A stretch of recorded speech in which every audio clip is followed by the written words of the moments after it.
It's 6 o'clock, and we will call our meeting to order at this time. Mr. Wilson, will you do our invocation for us, please?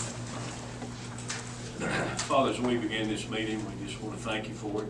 We want to thank you for the day that you've given us. Father, most of all, we thank you for the parents that are here, for their students that are here, and we're just so appreciative of their support for this school system. We're just thankful for the hard work that these students do. Father, we look forward to seeing and hearing more about them tonight. Father, we just pray that you'd be with us as a board, that you would lead us and guide us to do the right things for the students of Walker County Schools. For it's in your Son's name we pray. Amen. And Ms. Painter, will you do the pledges? I pledge allegiance to the flag of the United States of America and to the republic for which it stands, one nation, under God, indivisible, with liberty and justice for all. Now for pledge oh, there it is. Georgia flag.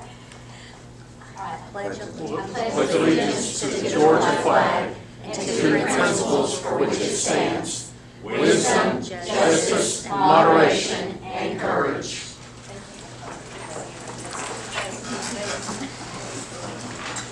Mr. Raines, we have special recognitions. So we do. So we're always thrilled to have special recognitions. For those of you that haven't ever been here, we decided a couple of years ago to help with where locations are kind of rather large. We try to do our north end recognitions to the planning session, which is closer to Ridgeland and the feeder pattern, and then we do our south end at the CO at the board meeting. And so we're thrilled that you're here. I was at Teen Maze today, which most of these students in here are not sophomores, but got to see the Teen Maze today, and our sophomores get to go through that. And our students from Lafayette High School were just amazing, and our Ridgeland kids are coming tomorrow, and I know they are going to be just as amazing.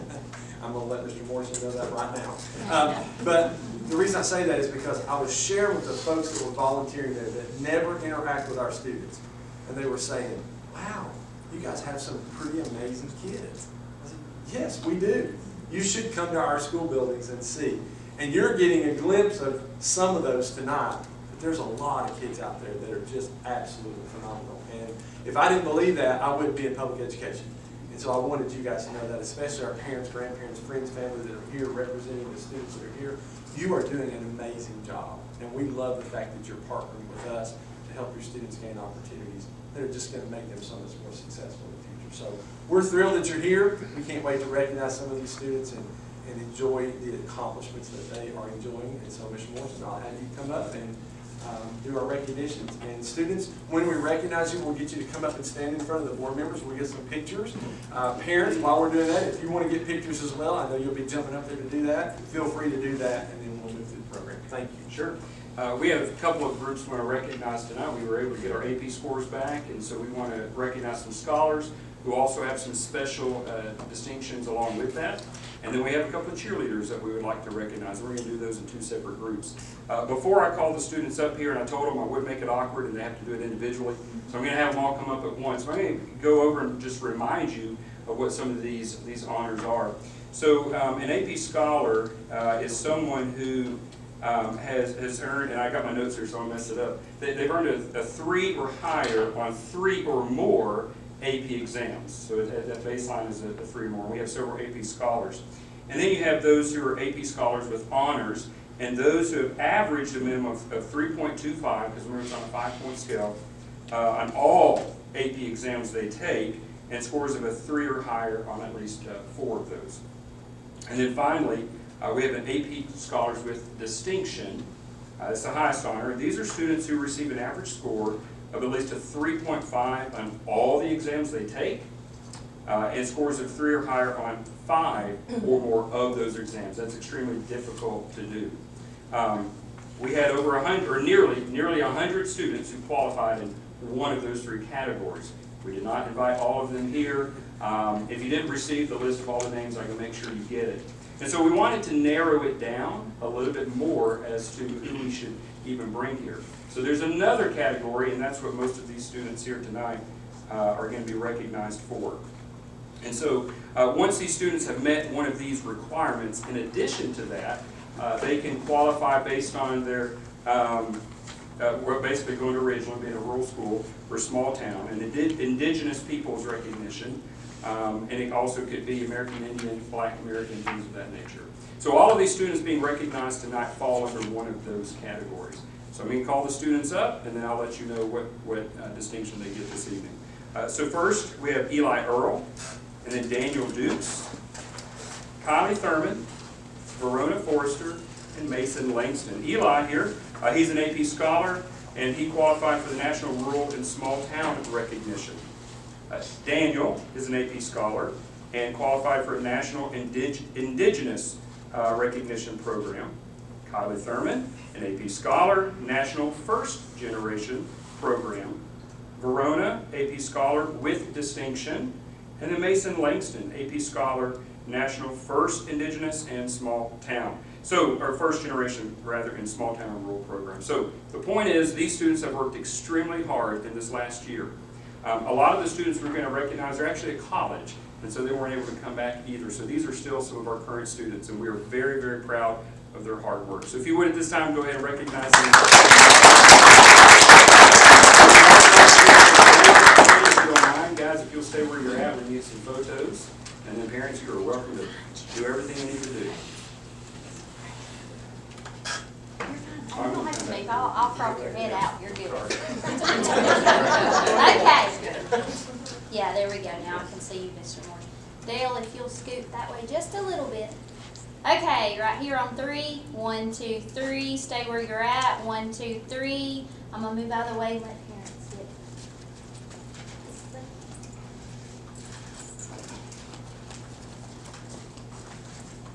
Before you guys sit down, while they're still taking pictures or whatever, do you mind kind of talking through, do you have college plans? What do you think about at this point? We'll just kind of go down the line and start with you. Well, I am looking at a couple of colleges in Georgia. I haven't really completely narrowed it down, but I want to go somewhere, maybe look into doing something in biotech. Okay, all right, good. I'm looking to pursue a field in electrical engineering, and I'm looking at 3 main colleges, one of which is in Georgia, which is Georgia Tech. Go Jackets! And then also the University of Alabama and University of South Alabama. Okay, good. I'm looking to major in chemical engineering, and my top schools are UTK. Good ball. Sorry. Roll Tide, UTC, Georgia Tech, and UVA. Awesome. I'm looking to go into the field of engineering, and I'm looking to go to UGA College. All right, good.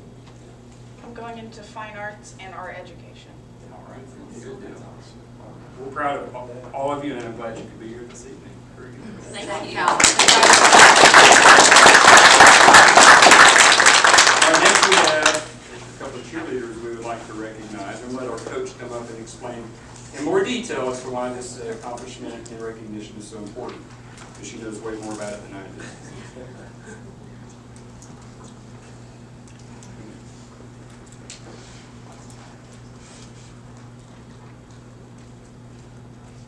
Hey everybody. I'm Coach Manus, or Coach Bates, same person. But I am here to recognize 2 of our outstanding athletes. The first thing that I was trying to rack my brain about what I wanted to share about this honor, but this competition that they did, they normally have their whole team all the time. But for this, it's basically like, because I'm looking around, I don't think very many of you probably know about cheerleading. There's definitely a few in here that do. Sorry, Robin. But it's basically like a beauty pageant on steroids because you get to show your athleticism. Your whole team goes away except for your stunts. But they're not allowed to cheer with you. They're not allowed to do motions with you. So you take a team sport and you become individualized. So it's really tough. It's really hard to do. But they go through a whole process. There's a nomination, then there's the application, then there's the interview, then there's the performance. So, I was looking at what both of these athletes that we're going to recognize tonight have achieved. Together and separately, they have a 4.0. They have, between the two of them, athletic achievements, community service, and awards, individual and team.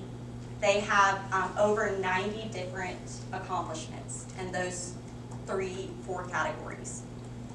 They have both set records in the last 4 years with their team and individually, and I'll get to that in a second. They have beat their Ridgeland High School cheerleading, they beat their highest score 6 times over the last 4 years.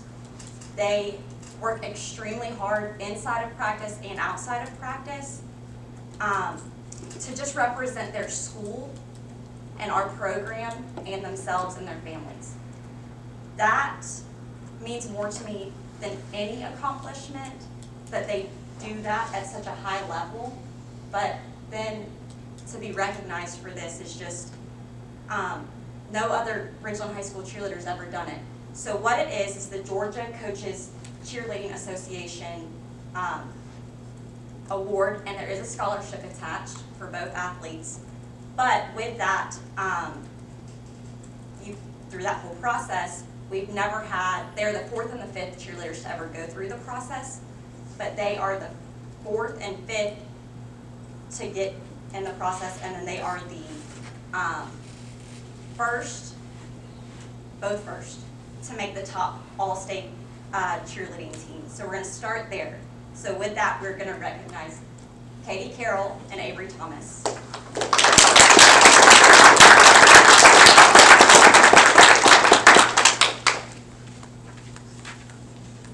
So we'll start there. You want to go ahead and stand up?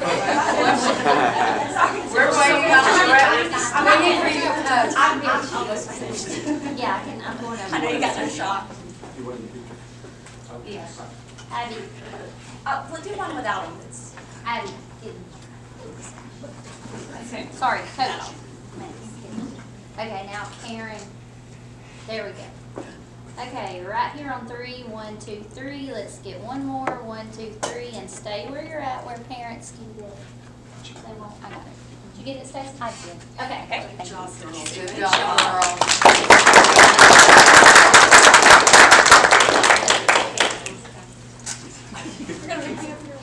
Yes.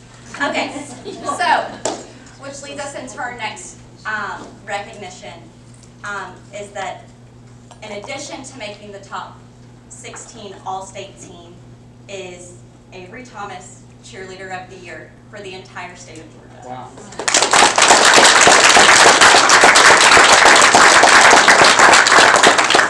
She will receive a $1,500 scholarship to the school of her choice, and it's just been a pleasure and such a joy in my life to coach both of you.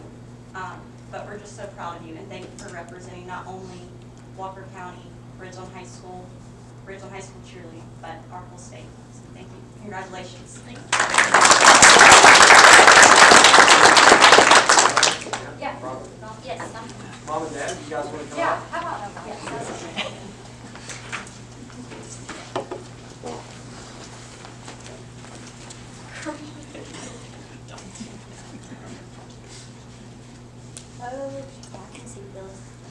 Okay, right here on 3. 1, 2, 3. Let's get one more. 1, 2, 3.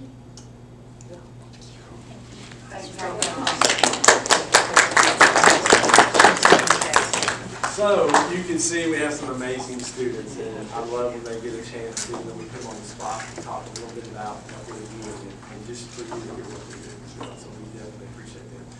Now, the recognition's in here. Now we have a long meeting ahead, and so this is the moment where I give you the opportunity, there's a little window that you can go out the door if you want to leave, or you can hang around as long as you would like, but you can go now. Thank y'all for coming. Thank you. Congratulations, guys. Well done. Thanks.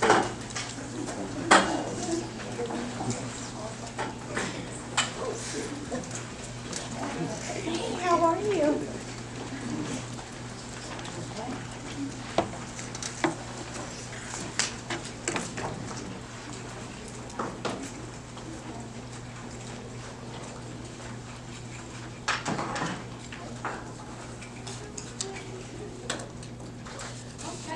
Mr. Wallace, do we have a facilities update? Thank you, Madam Chair, board members, Mr. Raines. Start out with some new construction updates. We've had a few things wrapping up and a few things starting off and continuing on. So Lafayette High School, right now as we speak, they're setting some of the heat pump units there. So I'm excited. It's got a picture on the way up here about, just showing what they were doing and where they were at. So a lot of these are in the corridors working 4 p.m. In the afternoon to 2 o'clock in the morning. They're working. So Mr. Guthrie has adjusted his schedule a little bit. I appreciate that, to be over there in the evening some. So he's not staying until 2 o'clock in the morning. So, but he's helping out there, and so it's going really well. Been in close contact with administration over there, and these are hard to juggle, y'all. I mean, it's just hard time to juggle that. They put everything back together for the morning, but they're making it work, and so far everybody seems to be real pleased. So I appreciate everybody's work to make that happen. Chattanooga Valley Elementary.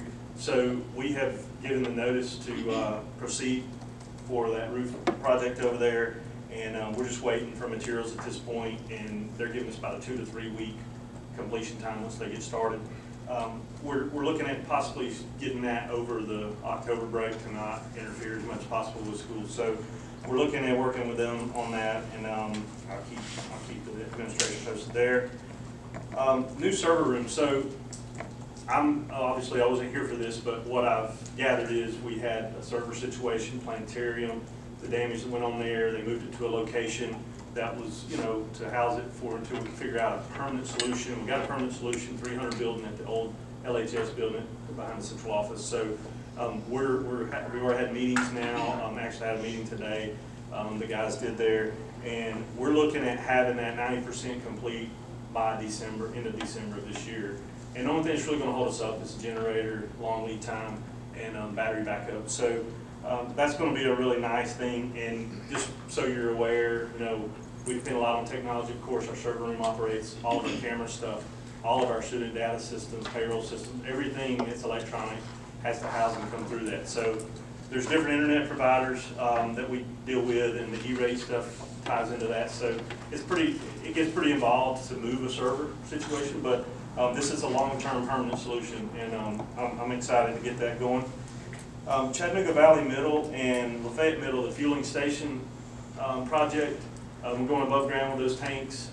Long lead times on the tanks. We knew this was going to be, once we got this wrapped up and awarded, that this is going to be kind of a wait time to get it done. So we're, for logistical purposes, obviously with them being at schools and the tank lead time, we're going to be primarily working on this over the summer.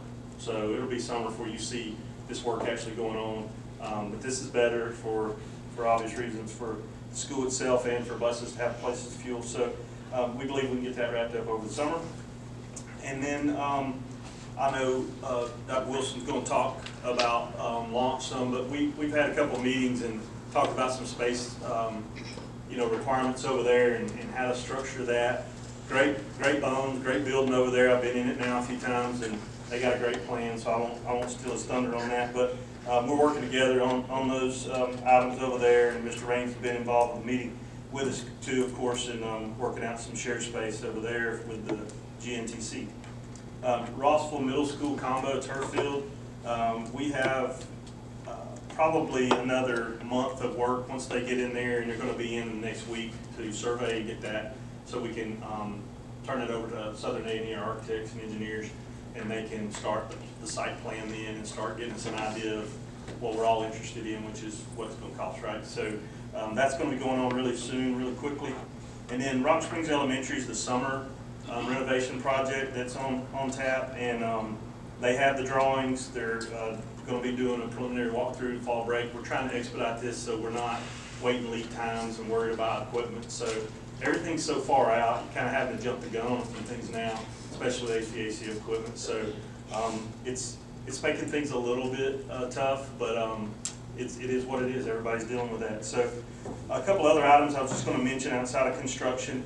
I know there's been some concern about the Chattanooga Valley Middle School ball fields up there, right off adjacent to the school, and we think we have identified as an application issue up there. We lost some grass, and I know middle school softball there has been playing through that, and I appreciate their patience. We worked through it.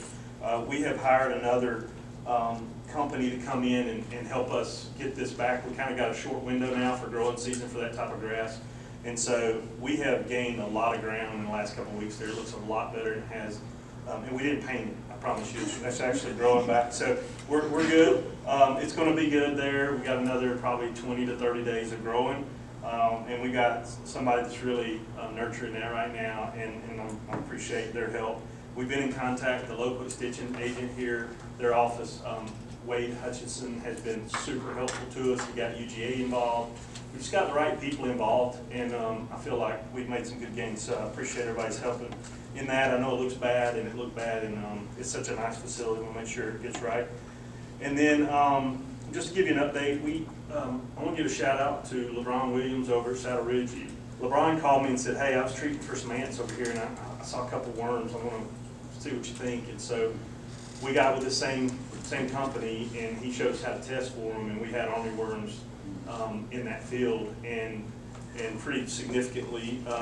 So he treated it that day, and we were lucky he was able to come over and treat it that day.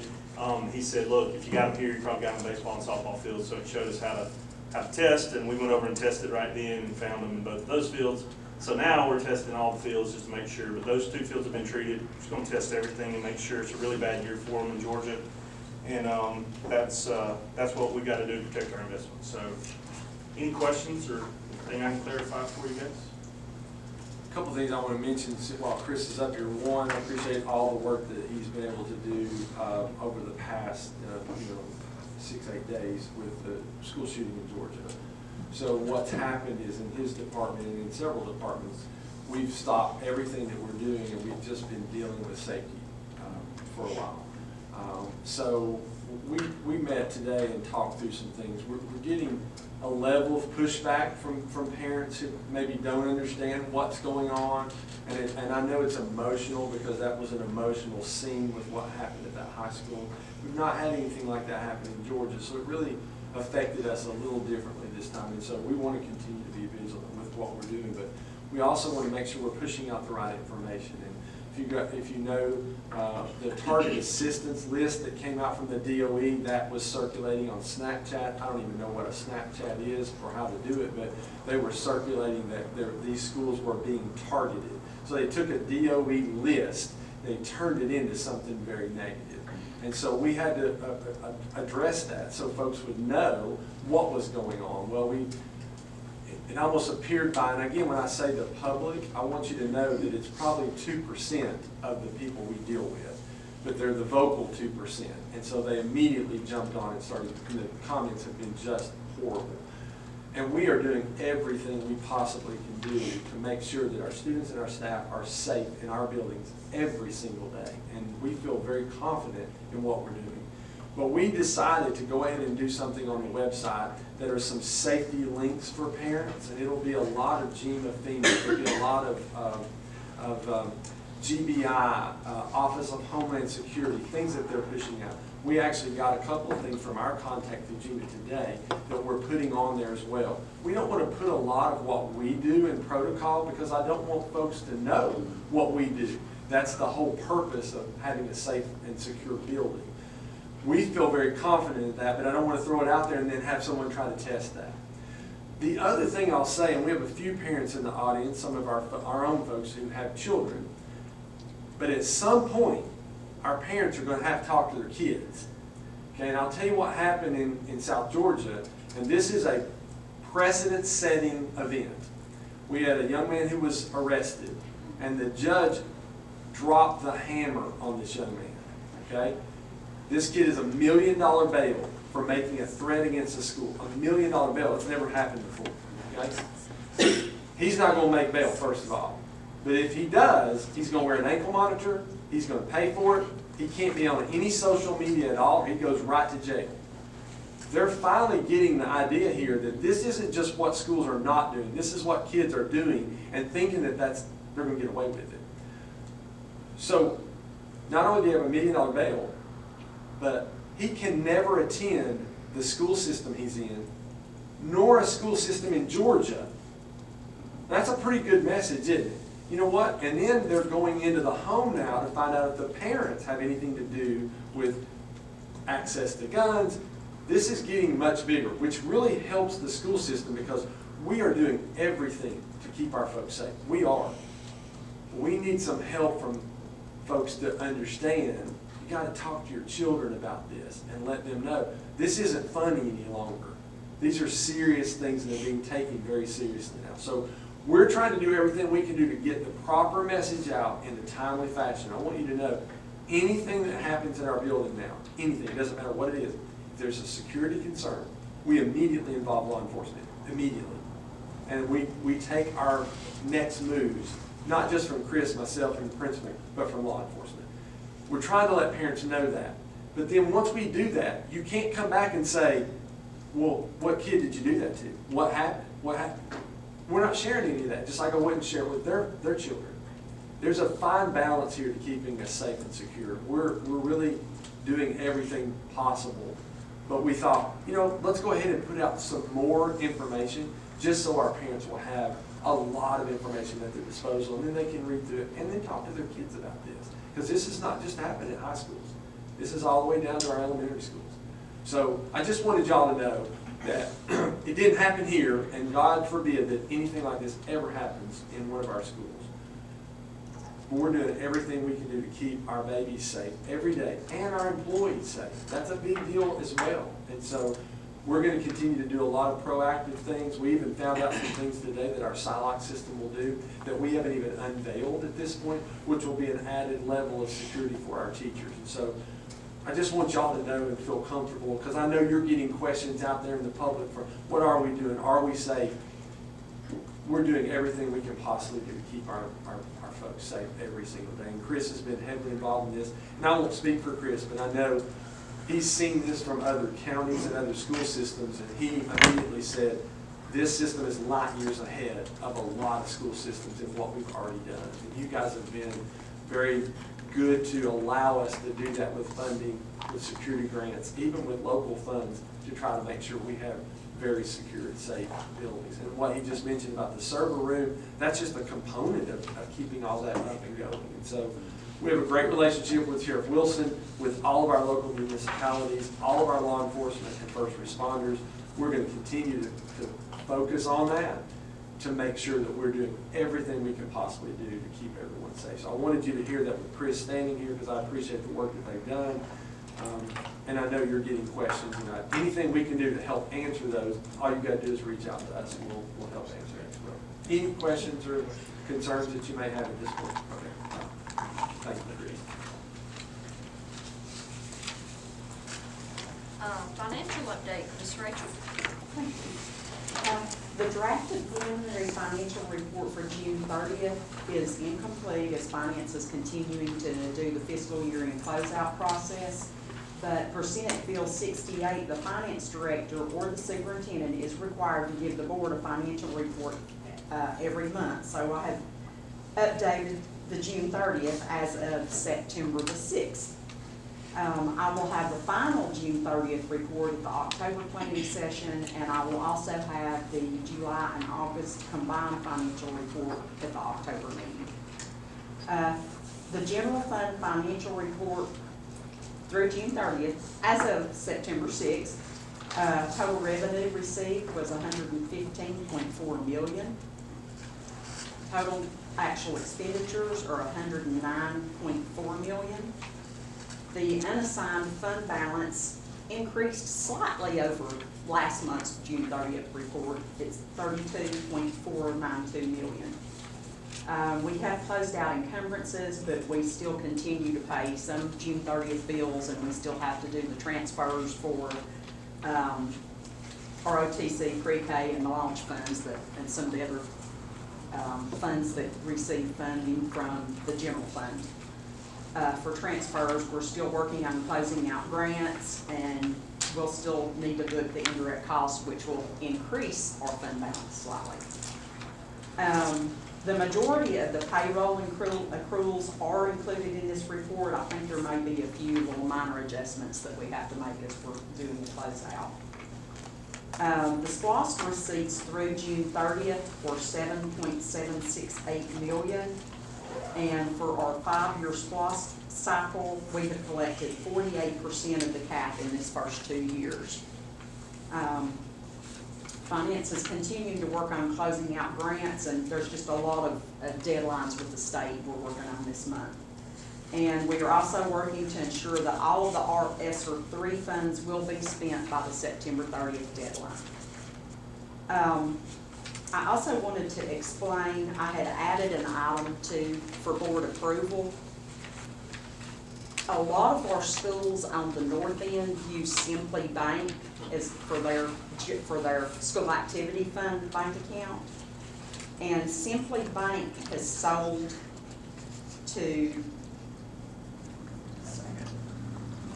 First Financial Bank as of July the 1st, 2024.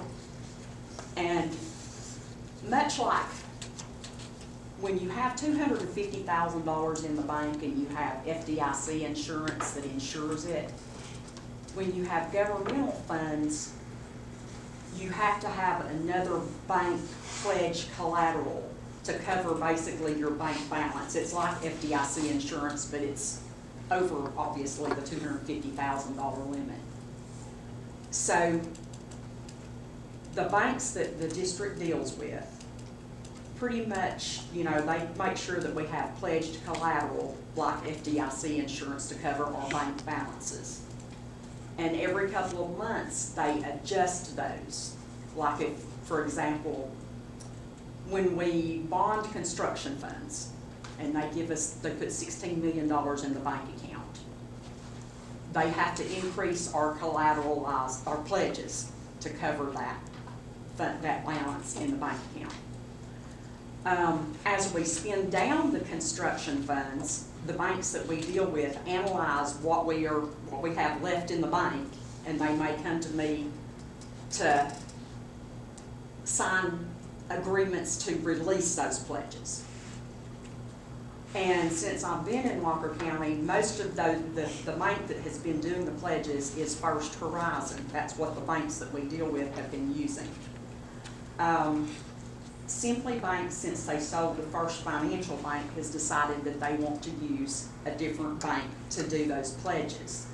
And they started sending this agreement to me to sign. Well, it looks like a contract, and all of our contracts have to be board approved. So I decided I need to send it through you before. I mean, it's like they wanted me to sign this agreement for me to be able to sign to release these, and I'm like, I think I need to take this to our board. So I apologize for adding it at the last minute, but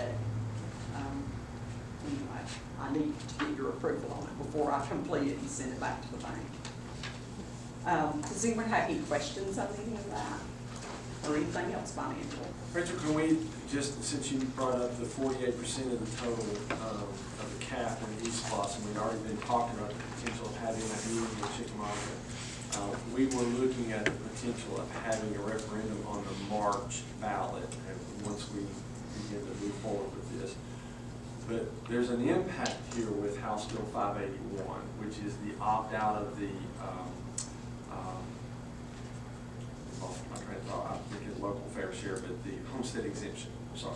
Mm-hmm. And so what we've been talking about as a group of superintendents in North Georgia, but also our RESA.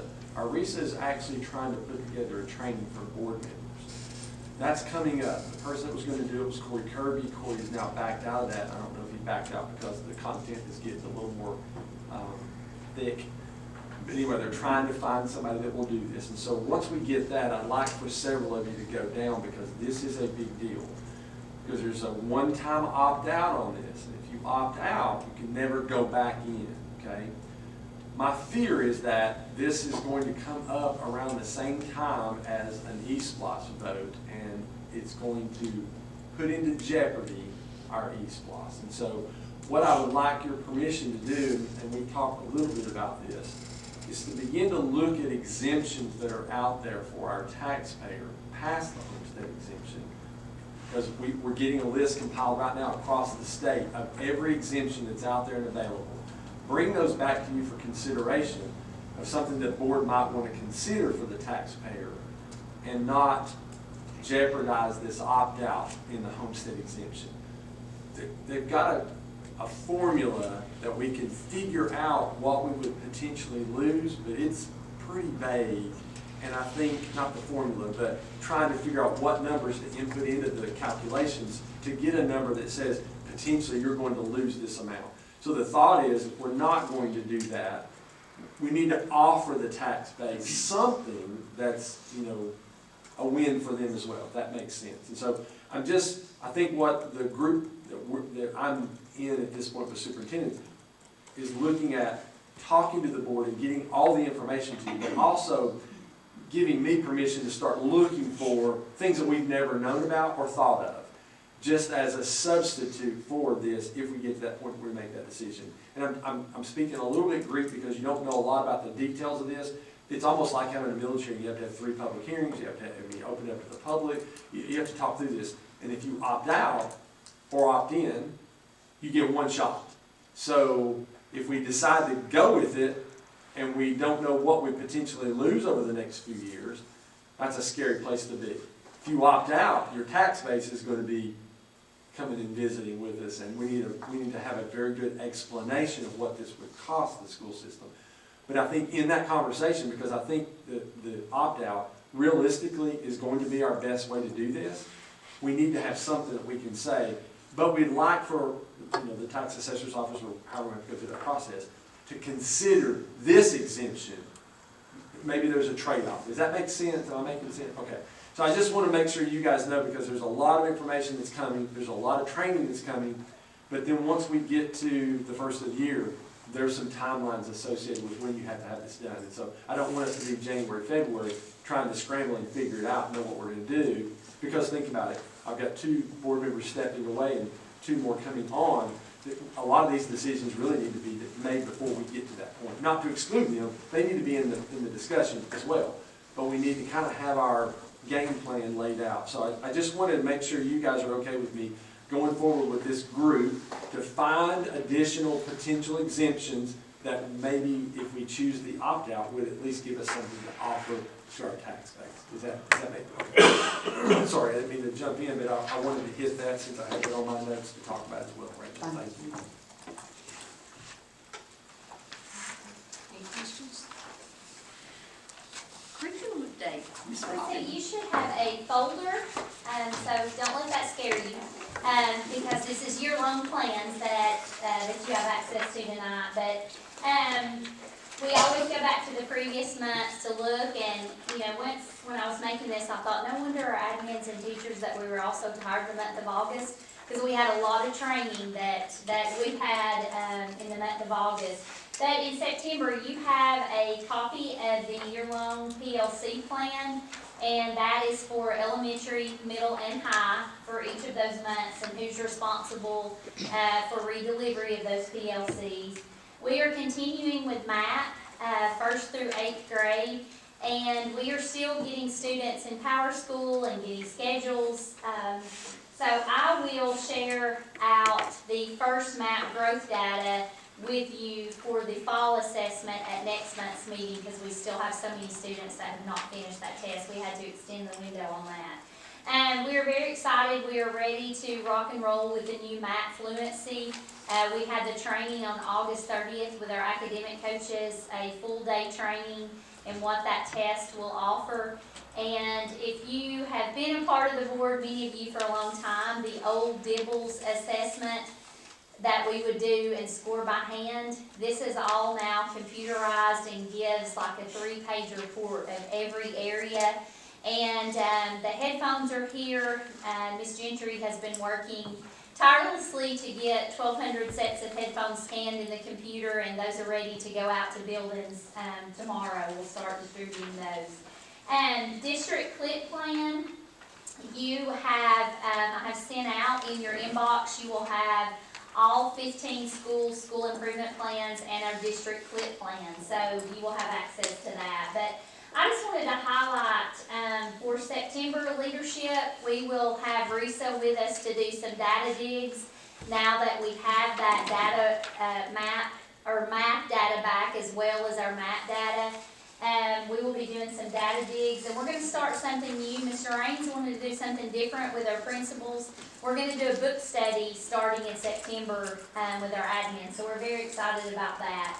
And then we will also make sure that they understand the district split, those goals as a district that we're working on. But I wanted to add and highlight just some celebrations for this month. Overall, it's been a big month for us in Walker County. And so I just wanted you to be aware of some things that are happening that we are very excited about. All of the SIP plans are now complete. Autumn did a great job on sending reminders and those edits that needed to take place with those. But once again, you have an email waiting with all of those school improvement plans. Focus walks with OG and morphology, we completed. I want to thank all of our admins and district team that have been a part of those. We started, and I know Ms. Gadd is here. It's always hard to be the first school, especially in September when you are 4 weeks into school. And actually we were 3 weeks when we visited her school. And if you would have heard the comments from, there were 7 of us? 6 of us that completed the focus walk at Rossville Elementary. And you know, that's hard, especially when you have the superintendent that walks in your class with a clipboard. So Mr. Raines is a part of those focus walks as well. But you would have been blown away that we were 3 weeks into school and you had kindergarten and first grade students where rituals and routines very well established, and just the language and what you heard from the OG. We have now completed 21 classroom visits. Today we visited Cherokee Ridge and Rock Spring. Tomorrow we will be at North Lafayette and Naomi. So we still have 4 schools left to go between now and next week. But every classroom we visited, we talked about how just OG lends itself to rituals and routines. But I had an awesome opportunity today at Cherokee Ridge to be in a classroom with a teacher who was both OG trained the previous summer and then this last summer that was trained in morphology. And it was a 2nd grade classroom, and these chill bumps don't just happen accidentally. But in this classroom, she was differentiating for her gifted kids. They had a whole group, a morphology tree, was working on prefixes and suffixes, and the words, I shared that with the group. I was blown away at the words that these kids were spelling correctly. And it was all, she had one group that was still doing OG with like sight words, but then the other group, she had that morphology training and was doing that. So we left there and we went to Rock Spring, and all the group was talking about how, okay, so one of the words at Cherokee Ridge was some. Okay, we get to Rock Spring and guess what? They're all on the same lesson and the word some comes across the board. So same things that we're seeing. So just the consistency of this program. You know, I would love if they audit us for ESSER and they want to know, okay, how did you spend your money? Well, I'm going to say, give me a couple hours because we're going to go visit some classrooms. And because I can't tell you, you have to go and see it. So we are so excited about these focus walks. And, you know, we talked about by the time we left, we had, 120 emails. But it was just that time in these classrooms and seeing that consistency. And one classroom that we had the opportunity to visit at Rock Spring is a brand new teacher. You would have never known that she's 5 weeks, but this program lends itself to the rituals and routines. I mean, the red folders, the words, the tapping, the clapping, are you ready for the 3-part drill? I mean, it just lends itself to that. So what we're seeing across the district, so excited, cannot wait. Next month we'll start mathematical practices and do focus walks at every school there. And the HMH curriculum training, we had the opportunity, thank you for approving that curriculum. I still have to clean up my mess. Glenn's been asking when I'm going to get my boxes out of here. But every time we have a training, they bring more stuff. And we try to hide some of the stuff where they don't take it back because those kits are about $5,000 a piece. And I'm like, hey, we need a few more 4th and 5th grade kits because now for like all of our special ed rooms, we'll have a kit in addition to regular classrooms. So we're keeping everything we can get. But we had 50 teachers, kindergarten and first on Thursday, 50 teachers on Friday. And Darlene walked by at about 2:30. She said, I'm kind of feeling sorry for them.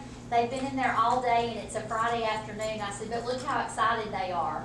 And the presenter, she bragged on Walker County both Thursday and Friday, the level of engagement from our teachers. So we're so excited that you guys approved that curriculum.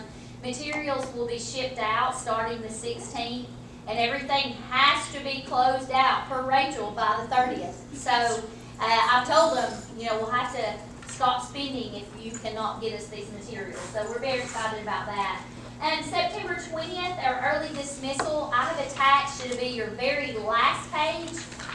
All schools in alphabetical order, the plan for that day, elementary, middle, and high. So we're looking forward to many parent conferences that day or utilizing that day, but also for some additional PL for that half day. So I wanted you to have a copy of each school's there. And then the most exciting part for me, and I put in bold there that this is preliminary, this data for math is still embargoed. So don't turn me over to the PSC because I went ahead and I had to share it. Just because we are so excited. We adopted, if you recall, the new math curriculum last year with IM. And I mean, the data doesn't lie. If you look at this, you expect a 3 to 5% gain is what you like to see. And if you look from 2021 to this previous year's data for both 3rd through 8th grade, I also included at the high school there the American Lit, and then at the bottom I also included the algebra scores. But if you look, something that's very exciting to me, that we have pushed for several years about our gifted kids to make sure, because they were just staying at that same level. But in ELA, you see, we went from 4.9 at the distinguished to 8.3 in ELA. And then in math, we've gone from 5.8 to 9.7. So we are very excited to see these increases, especially when districts around us, because of COVID and the lack of time, in school, they were seeing about a 2% gain. So RISA highlighted us at the percentage of gains that Walker County had. So that is just due to the target instruction from our teachers and the work that they're doing every single day in the classroom. And then, like I said, that's your year-long plan. If you have any questions about the year-long, if you see the highlighted area for each month, those are our district focus walks.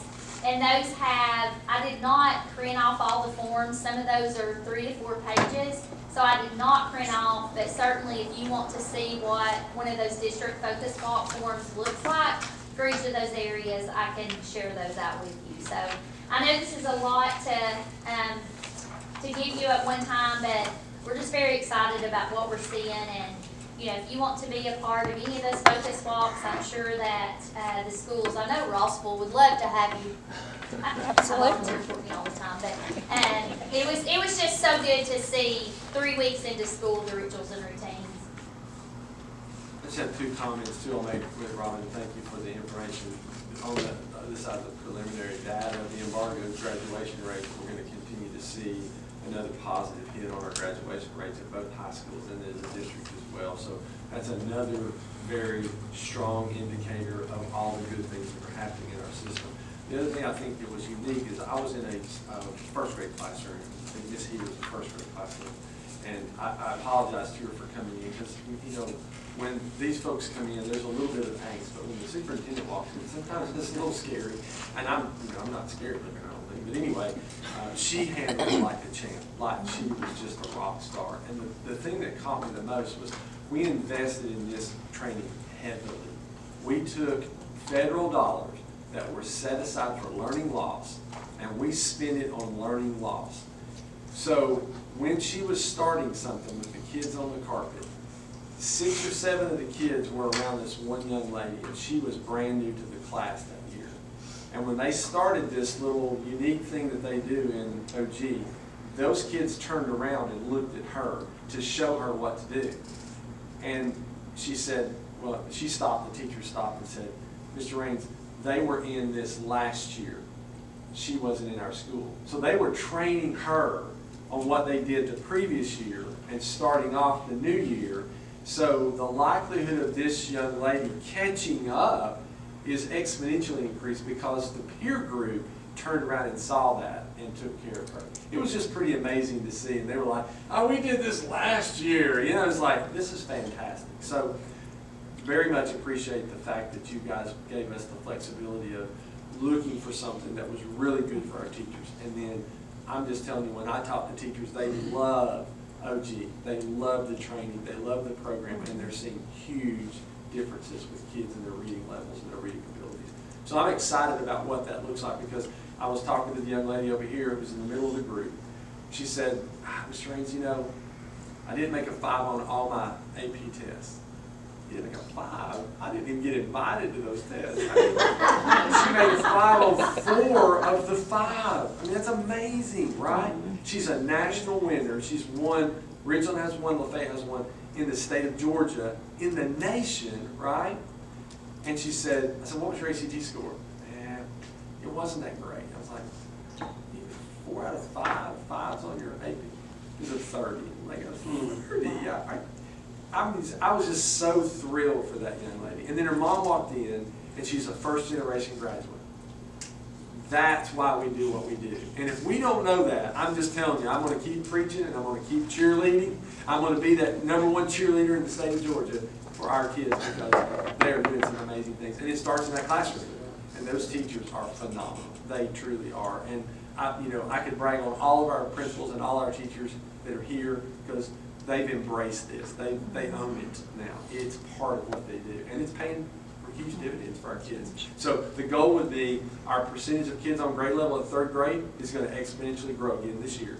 And 5th grade and 8th grade. So when they get to high school and it's meaningful to them, not that elementary and middle is not meaningful, but when they have options, they're prepared, they're ready. And those 30 ACT scores continue to get more and more kids. And that 90 plus goes up to that 95, 96, 97 as we move forward. And that's good for kids. So thank you for sharing. I gotta share just a few more things. So, also a focus was engagement, student engagement for us, because, when we started some of these observations and we walked in, I said, no wonder we're having behavior problems, because that lesson was like watching paint dry on the wall. But all of these classrooms that we're seeing, the kids are so excited, like, oh, let me spell this for you. If you think that was good, let me do this. And they're turning their whiteboards around. So, just that engagement increasing. But it kind of goes along with funding as well, Rachel, because we're going to have to find a grant or something. We've had all this ESSER funding. But we thought about today in this 2nd grade classroom, these kids had OG in kindergarten. They had it in 1st. And that's why she said, I'm so thankful I had morphology training, because now they're ready for that in 2nd grade. And morphology is really for 4 through 8. That was 4 through 8th grade teachers that trained, and we only had one group of 74 that went through morphology versus the 3 groups of teachers that went through. So we're definitely going to have to find funding continue. Yeah, 4 through the first OG, and we've only had that one group. So we're going to have to find, because our kids are ready for it once they've had that. And those kids are making those connections, because the class I was in today, when I thanked the 2nd graders, like, thank you for letting me visit this room, they were like, well, you got to watch us do OG in Miss Brooks' room last year. I said, you're exactly right, I did. And they said, so are you going to come back and see us do it next year in 3rd? So they're seeing those connections of, they're used to seeing us now out in those classrooms to do those focus walk, which is great. But when you talked about bringing that one student on, and I'm going to put Destiny on the spot just for a minute, and then I get fired up about this. Destiny, your ESOL, what you shared today about the ESOL student, and then I'll go back to my seat and shut up. I was in a classroom today with a student that's brand new to the school, speaks no English, and she was participating in the Orton Dillingham lesson with the rest of the students today, fully engaged, reading with them, the other students. I would have never, ever known that she did not speak any English. It was beautiful. She read along with them. She actually came in a little bit late. I opened the door for her. She said thank you to me, and I would have had no idea until afterward when we were following up. And they said, yeah, there's two ELL students in there, both speak no English. And I was like, I had no idea. They're absorbing this, and the routine of it is just giving them that exposure. And it was just absolutely amazing to see, because I would have never guessed it. They were not lost. They were not uncomfortable. It was great. So, props to the teachers and ELL.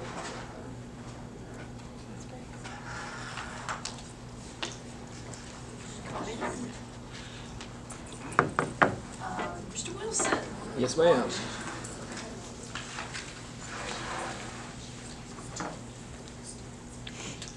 Thank y'all very much for having me up here. I always appreciate the chance to come to spread the gospel of launch.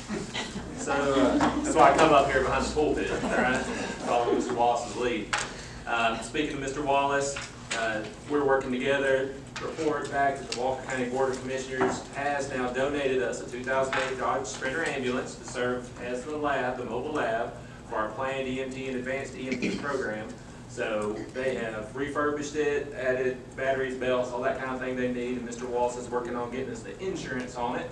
So that's important, because now that it's ours, we want to make sure we take care of it. Again, as Mr. Wallace mentioned earlier, we've been meeting, talking about our proposed lab designs, our next step. So everything's been vetted by our community, our College and Career Academy Board of Directors, and then our school maintenance and operations department. So our next step is going to be for Mr. Raines, I believe, is scheduled to meet with Dr. Popham of GNTC to discuss changes in terms of the long-term lease agreement, because if we think about it, that long-term lease agreement was made before we applied for the grant.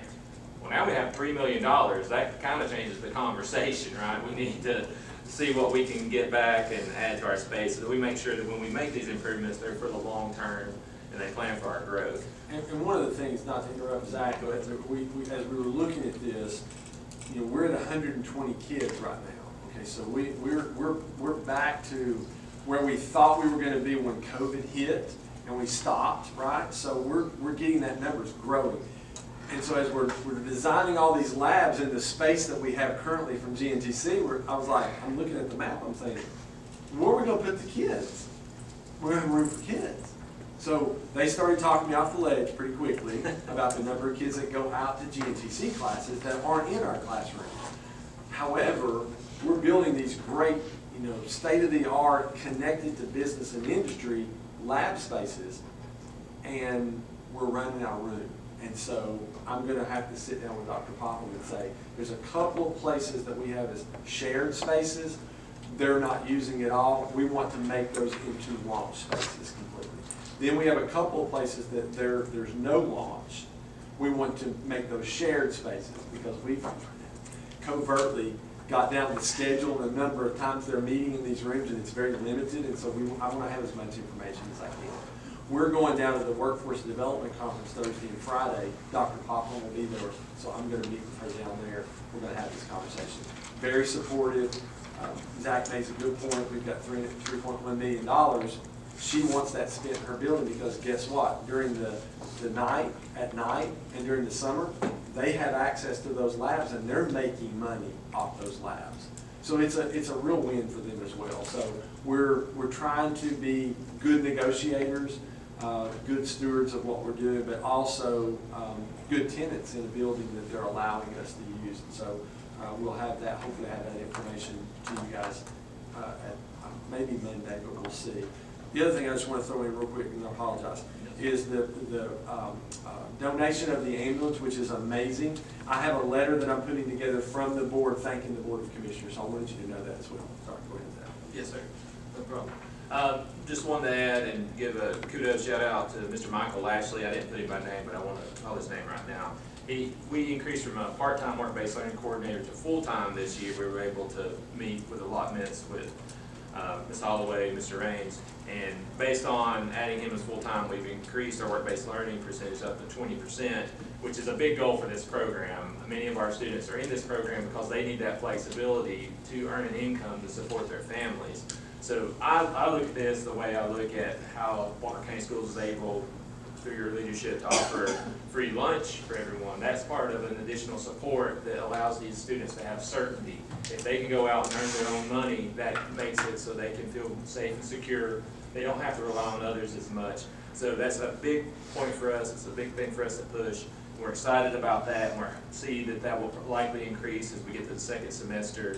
And we're pushing work-based learning assignments to align with the career paths they're choosing. So we've got students interviewing and working at Roper. We've got students who are interviewing and working in our healthcare facilities here in the county. So just trying to keep that alignment going and keep things in student interest so that it builds their resumes. Let's see, faculty update, I'll just add to the samples. The launch staff for the afternoon for the early release day, they'll be doing externships at Metro Boiler Tube and Rock City. I don't know if they're going to want to arm wrestle about Rock City, some of them, that's what I've heard so far. I'm more excited about Metro Boiler Tube, I've been to Rock City. So just wanted to know that's an effort to help the teachers' experiences align with the students so they can help guide the students about occupations that are available to them now and in the future here in Walker County. And just want to put out there's an MOU going for the board tonight and kind of explain, add to that little comment here with the report I've given you. We just kind of mentioned it. We do use all the seats available that GNTC has to offer high school students. So we're looking at different ways to increase those seats. The pathways are one of them. But this was another way. We have a lot of interest this time around with students as they come in expressing interest in cosmetology, to where that it was overloading the classes, but by coming to agreement with this stipend, offering a little extra money, basically like an extended day situation, we can increase that number of students who are in there. And whether or not they end up in the cosmetology is their line of work, I don't know, but this gets them in the door and exposes them to other things. And as seniors, they may take business classes. All right, it's getting them to have that line of thought about what they're going to do in the future. So we'd love to have the support and be able to work with GNTC on that point. The last thing, just sharing a list of our business partnership speaker series. We're just about full up, but if you know someone who would like to speak second semester, I've got about 3 or 4 speaking engagements, and I just wanted to share with you the list of the organizations who are coming and speaking with our students each time and going through that work-based soft skills curriculum. And it's been great so far. We've had a couple of speakers from Roper the last couple of times. It's gone really well. It's always interesting to see students are, they're kind of boisterous until you put them on the spot, and then we've got about 8 kids who will actually talk. So they're working through that and learning how to be professional when they have professionals in front of them, so it's a good experience all the way around. But thank you for letting me speak. If you have any questions. The MOU as well for that is that the instructors were willing to do that for a cost, and it was exponentially less than us going out and trying to find a cosmetology instructor and paying benefits and all that. So that worked out perfectly for us to expand the opportunities for our kids. So I appreciate them looking into that as well. Thank you, Mr. Wilson. Mr. Raines, the superintendent's report. So I hit a couple of my things in the middle there. I know that Ms. Hintz gave you guys a calendar of September, October. She just had her family engagement meeting, I believe today, if I'm not mistaken. And so she's giving you kind of a list of some of the things and dates associated. I wanted to make sure that you guys saw that. That's our family engagement folks are just such a part of what we're trying to accomplish, and they connect our families, and so I definitely appreciate that. Title IX, if you were following that, we were waiting to see if the state of Georgia was going to be enjoined in the lawsuit to stop the new regulations, and they did, and that was upheld by a higher court. And so we've been given direction to use the Title IX regulations from 2020. And so that didn't adjust, we were prepared for both, but we were able to then provide our training, which is a required annual training, using those protocols. So I wanted you to know that. I'm sure that what's going to happen is with the election coming in, a new president, either way we're going to have a new president, that may change. So you may see some changes in that after the first of the year, but I wanted to make sure you knew that. The other thing was kind of on the docket a little bit for us to continue conversation about was OOZ, OOD. And we had talked about the flexibility that we put in the initial language of the policy. Then there was a conversation about potentially eliminating the dollar amount. Glenn and myself have had conversations with the principals who are truly using this a lot. Now, when I say a lot, you've got some principals that never use this. They don't have to use it. And then you've got others that are using it 2 or 3 times. But the ones that are consistently using it are saying that the flexibility that's in the language now is giving them the opportunity to have conversations with parents and say, okay, let's try this, this, and this. And that way the consistency is still there for the amount and the protocol, but it gives them the option of sitting down and talking to them. And I know we had one specific situation, I think they worked through that. So I just wanted to open that back up to see if, because that would have been an editorial change that wouldn't have to sit for 30 days. I want to know, are we still wanting to consider making that change, or do we want to leave it the way it is and allow that continued flexibility? And I'll just open it up and see what your thoughts are. I'd like to personally see both. I mean, allow the principals to still have the flexibility that is there already. And I would like to see about negotiating that number. So when you say negotiating a lower number than what's there now, or just giving the principals that option of what that looks like. and I think the only pushback from that was, we've already done this with our parents, and the ones that are able to do that they've already made their payments. Then if you back that number up or you change that language, are you going to do something with the ones that are being able to meet that financial demand already? Because you're making the exception for a very few. Most of them are coming forward and making those payments when they have to do, or not payments, but the amount that they have to, first semester, second semester. It's the ones that are in very unique situations that we're very delicately handling that, and it's confidential information. I don't want to send the wrong message, so, but I'll be happy to get Mr. Brown. I was hoping he would. Oh, he's here. There he is. Hear this as well, and we'll put together something for you to look at as well. The other one was on our paid parental leave. I know that Ms. Holloway went through some things with you guys as well about the changes in the law, and I asked her, she's here as well, just to kind of let you know where we are right now, because that's been a unique animal for us to take on and have to go back a year with some folks that were in this situation. So I wanted her to give you an update on it and let you know kind of where we are. At this time, if you remember when I spoke with you last time, that they did change the law, that the paid parental leave in Georgia went from 120 hours to 240 hours, which is the equivalent of 3 weeks, moving up to 6 weeks. And that took effect on July 1st of this year. And then when you look at the guidelines for that, it is actually retroactive for the prior year. So what we've been doing, I've been working with Vicki and Stacy and looking at births of children of our employees to see who falls into that retroactive period so that they can get their 15 days. We have sent them letters and given them a deadline as to when they can take those days. Some of them, we've given them until December, just because they did not have enough time to take those days based on the date of the birth of their child. Editorial changes as of right now, when I last spoke with you, I thought it would just be the 120 hours to 240 hours. I probably am going to have to do some research. Actually, I'm already doing research. Vicki and I have reached out to the Department of Labor, and what that is we want to put a statement in there that talks about transfers. Because I think there could be misconceptions when you read some of this, but we have received notification that if you are a school, if you are moving counties, for instance, if you have a teacher in Catoosa County who comes to Walker County, they will not qualify for that. And the reason being is they do not qualify for FMLA because they have not worked the required hours that you have to. So the editorial comments will be the change in hours, and then how to handle those, or just, I guess, a disclaimer somewhere talking about potential employees as they transfer into the system. Do you have any questions at this point?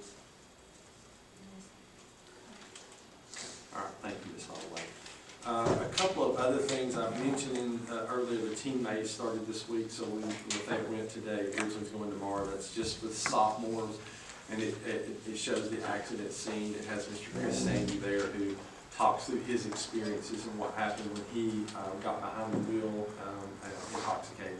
It's great for our kids. It's a little shocking, but it is really good for that age, and it's funny, we had a couple of folks that the parents knew what it was about, and their kids were scheduled, not our kids, other kids were scheduled to go get their learner's permit this week.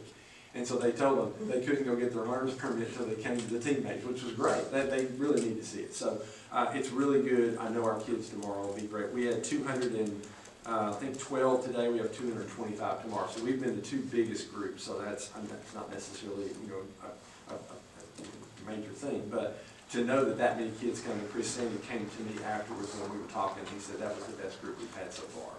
Yeah, it's only 3 groups so far, but I'll take that. So they did a really good job.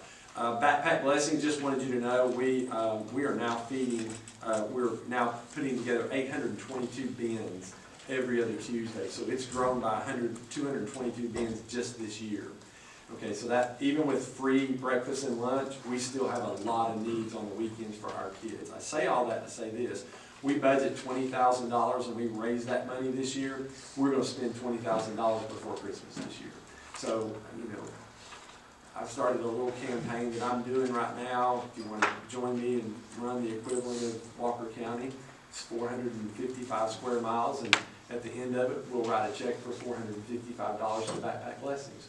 Or if you don't want to run, you can just write a check for $455. I already have several folks that called me and said, not running, but I'll send you a check.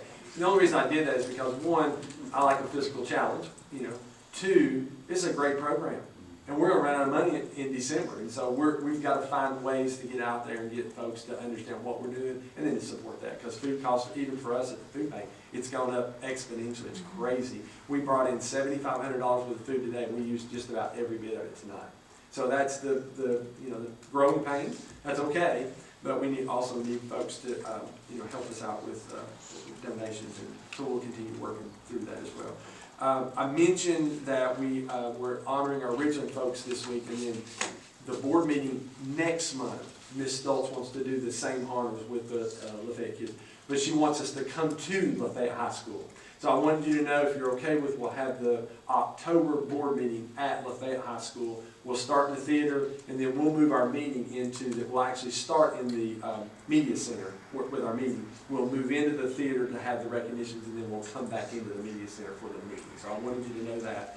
The other thing I want to suggest is the October planning session. If you remember, we had scheduled a launch. Zach's already gone. He must be running again tonight.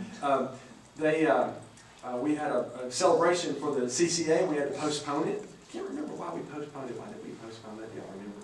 Something happened and we moved it. I'd like to have the planning session in October at launch.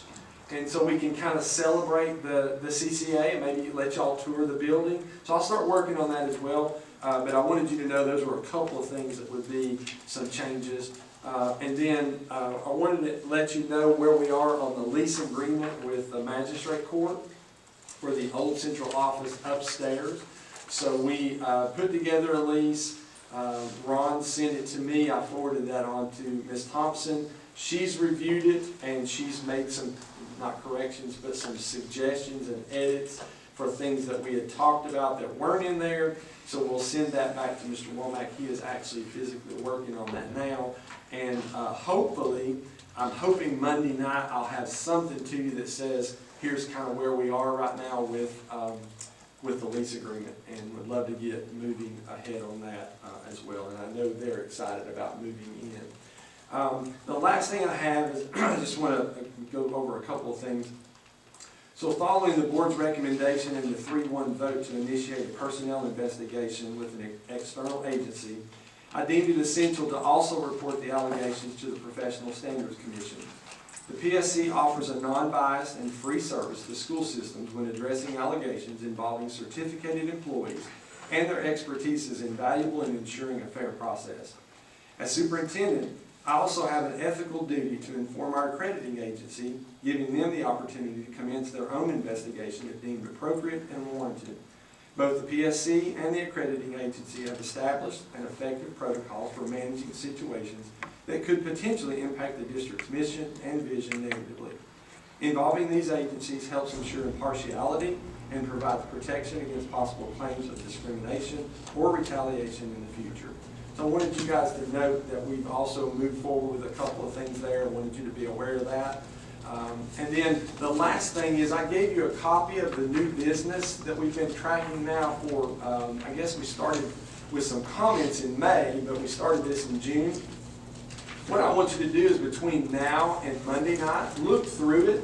I've highlighted a couple of things that we haven't completed at this point, and they're in yellow. And some of them are going to be completed over the next few days, like the banners at FES. I explained that to you guys last meeting, but we've not ordered the flags that we're going to put on the other wall. So once we get those ordered in place, I'll take a picture of it and let you guys see that, then we'll check it off the list.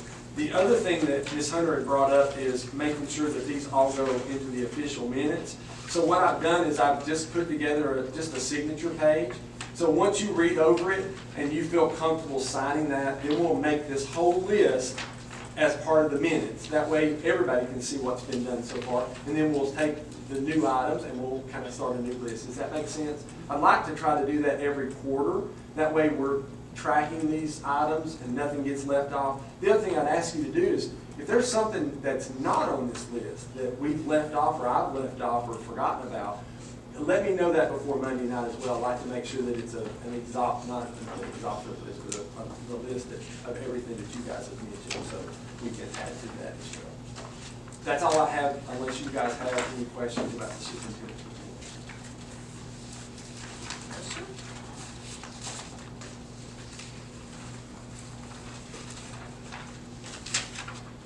Review of the tentative agenda. All right, so we have, let's see, I guess we have no recognitions for our regular board session.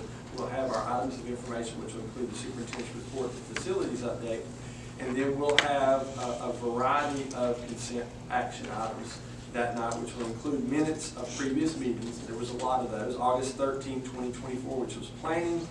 Our tax levy hearing number 1 on August 22nd at 11 a.m. Tax hearing number 2, the same day at 5 p.m. Our regular session on the 22nd. Our third and final tax levy hearing on the 29th at 6 p.m. And then our called session to vote the tax levy in on the 29th at 6:30 p.m. So lots of minutes from there. You'll have the memorandum of agreement with, let's see, do I have this one jammed in this list?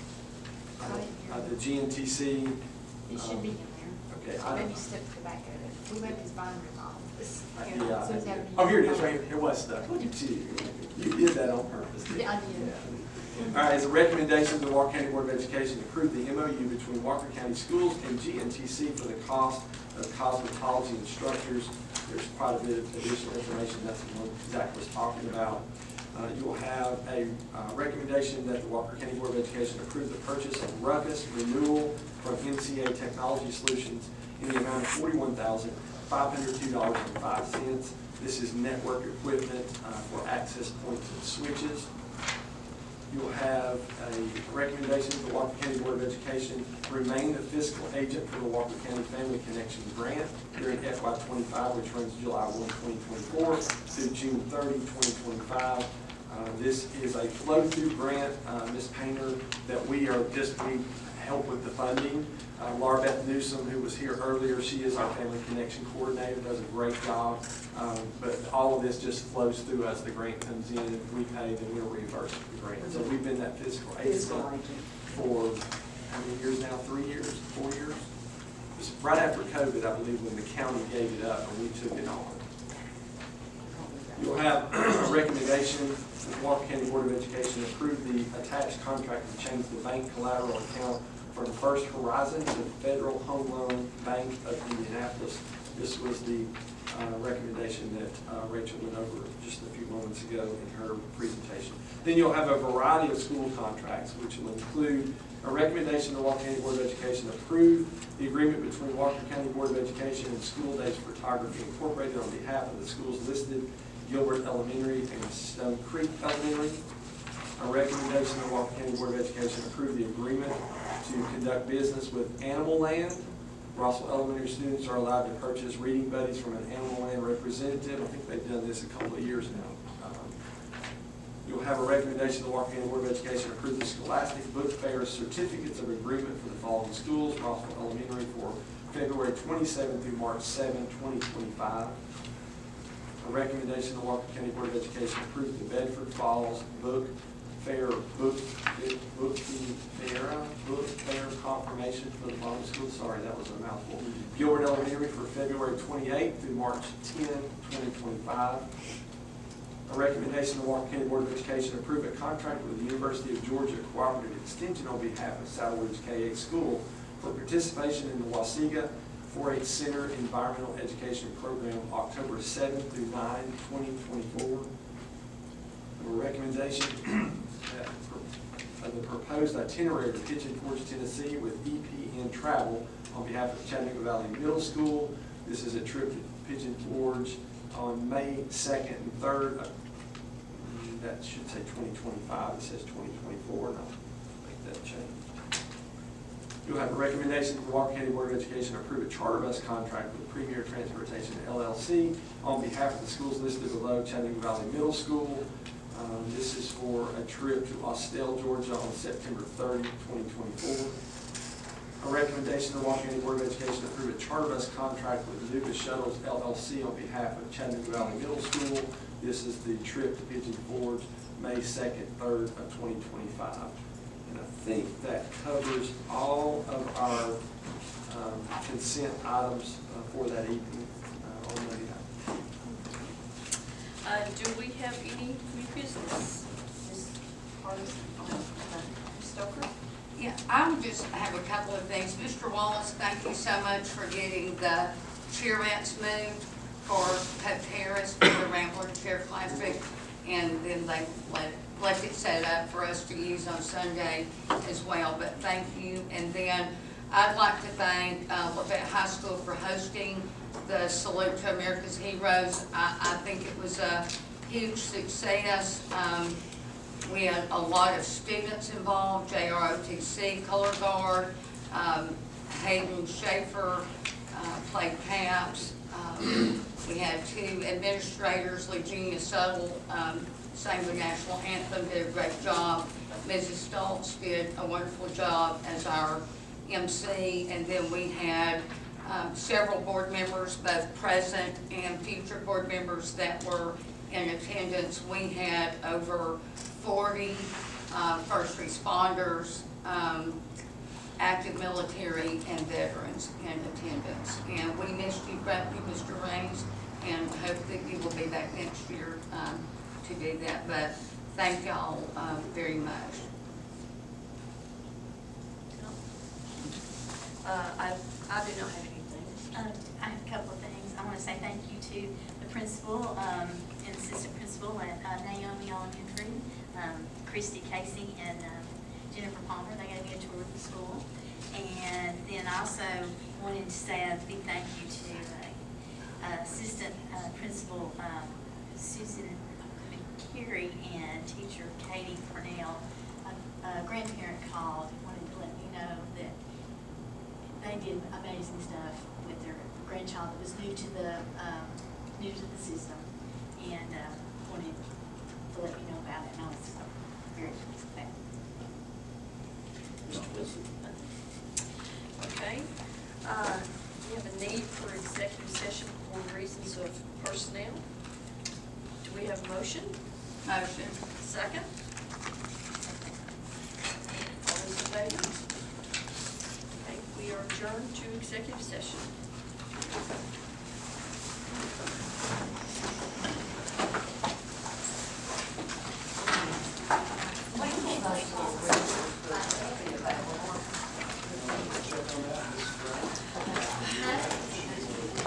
Sure. Thank you for letting me borrow that.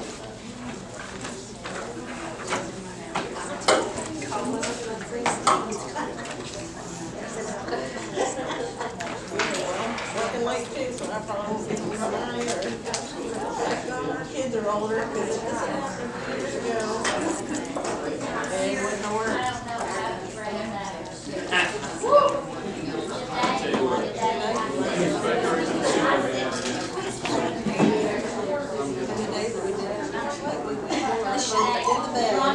With the TV running, both of us were working through that. I was like, well, we're really